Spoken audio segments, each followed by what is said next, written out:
Question number 5, Dr. Jackie Blue.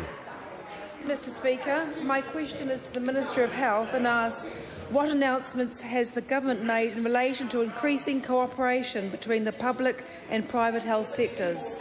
The Honourable Peter Dunne on behalf of the Minister of Health. On behalf of the Minister of Health, I'm happy to reply that yesterday the Government announced that it had amended the protocols for DHBs to allow them to make better and smarter use of private hospitals so they can take pressure off waiting lists and get better value for money. Specifically, the provider selection protocols have been amended to better enable DHBs to enter into longer-term arrangements with private hospitals to complement their own services. The DHBs will be able to contract with a private provider to deliver a set number of procedures over several years to complement their own delivery and to negotiate a better price and more operation. These changes reflect both the National Party's election policy and the provisions of its confidence and supply agreement with United Future to ensure greater utilisation of private hospital capacity to reduce elective surgery waiting lists. Dr. Jackie Blue.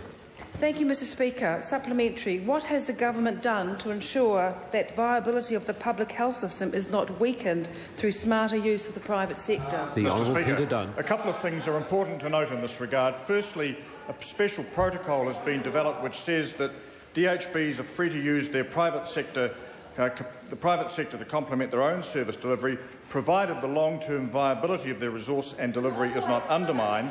And secondly, the Government has already announced that it will be building 20 extra dedicated elective surgery operating theatres and training the extra nurses and doctors in the public sector to staff them. The Honourable Ruth Dyson. Does he agree with comments from Jeremy Cooper, anaesthetist at Auckland Hospital, who says, quote, "Senior staff in the public hospital build the system, teach and look after emergencies, and see their interesting work and the work which has remuneration attached to it go to the private system? And if so, what's he going to do about it?" Mr Speaker. The Honourable Peter Dunne. Mr Speaker, it's worth putting into context the number of total procedures that are carried out. In the present time, it's worth, just in response to the member's question, between 2005-6 and 2007-8, there were additional 12,000 elective surgery procedures over and above the baseline carried out. Over half of those under the previous government were already carried out in the private sector. So the arguments that she is referring to simply don't hold water. Dr. Jackie Blue. Thank you. Supplementary to the Minister.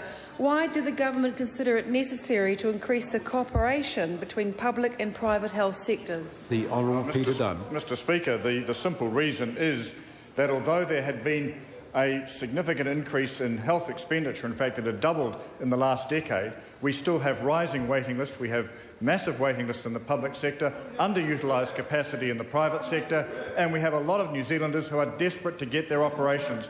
This is a step towards fulfilling that objective and making the system work more effectively so that the patients of New Zealand, for a change, become the winners.